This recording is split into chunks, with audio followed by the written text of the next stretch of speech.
learn how to read perfect English until like last piece of high school. But I knew I could do it, but I just felt like someone else needed to tell me, like, what? Yeah, you can do it. And I got that. I got that from my mentors, and they said, girl, you can do it. And I'm like, yeah, I could. And then I finally got through my first 2 years of junior college without doing withdrawals. And I was really proud of myself because I had like 7 rap plans. I was like, 1 for each class.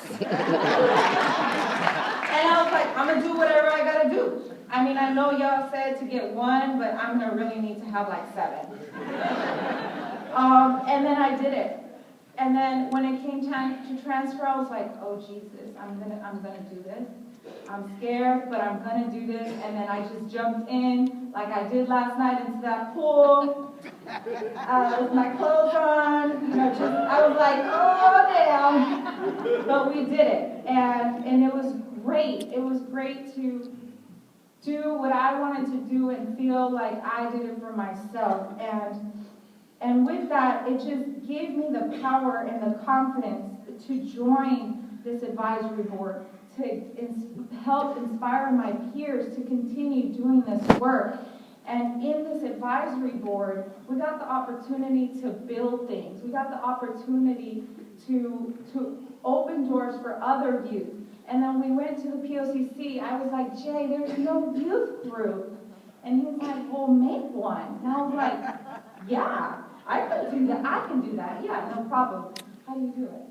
Yeah, don't worry about it. I got this, And then I did it. I was able to accomplish with all the advocacy work and, of course, a lot of mentoring and a lot of support. And that from those 2 groups came the TAY Initiative, which is now a sustainable youth group that we have at Peers. But that wasn't enough. That wasn't enough for me. I said, I was in my 5-day, and Jane was in the elevator. I didn't really know who she was at the time. I wish I would have known, and I wouldn't have said this. But I was like, wow, that red book really sucks. And then, she gave this message to Mary Ellen, and Mary Ellen says, hey, Letty, I heard you said my book sucks. And I was just like, I wish you just really had better examples and, a little bit more color maybe. And she's like, well, you want to take care of that? You want to do that for me? I was just like, yeah, I can do that. Sure. I looked to my peers and I said, hey, y'all, you guys are down for this? We're not going to get paid, but we're going to do this together.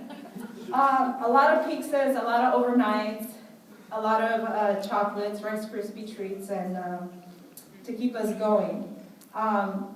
And yeah, we did it. We did this with this book, and it was like a huge accomplishment for me. And then we started to do youth-to-youth rap groups, which we were the first to pioneer that. And then we're like, no, we can't stop there. We need to have youth facilitators. And then we started this. And then I was like, okay, I want more opportunities. And then Matthew was like, hey, Letty, you want to go to Canada? I'm like, yeah, sure, let's go. What are we doing? Always signing myself up for things, not knowing what I'm getting myself into, but, that's cool, let's do this. And then I got really good at telling my stories in the rap group, and I was like, okay, I'm ready to go out and say it publicly, and I'm so grateful I get to say this in front of you guys for the first time.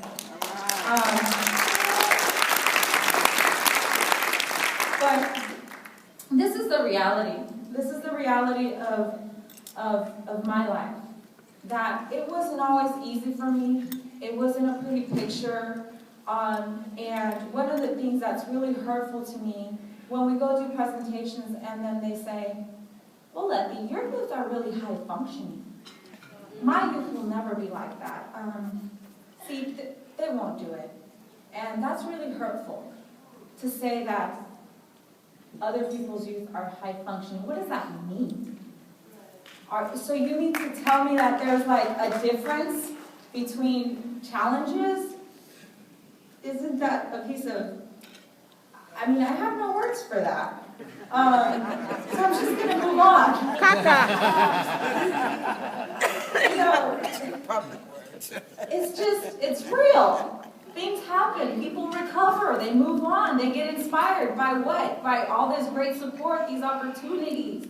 My supporters left the door unlocked for me, and they said, come in when you're ready. And that's what I did.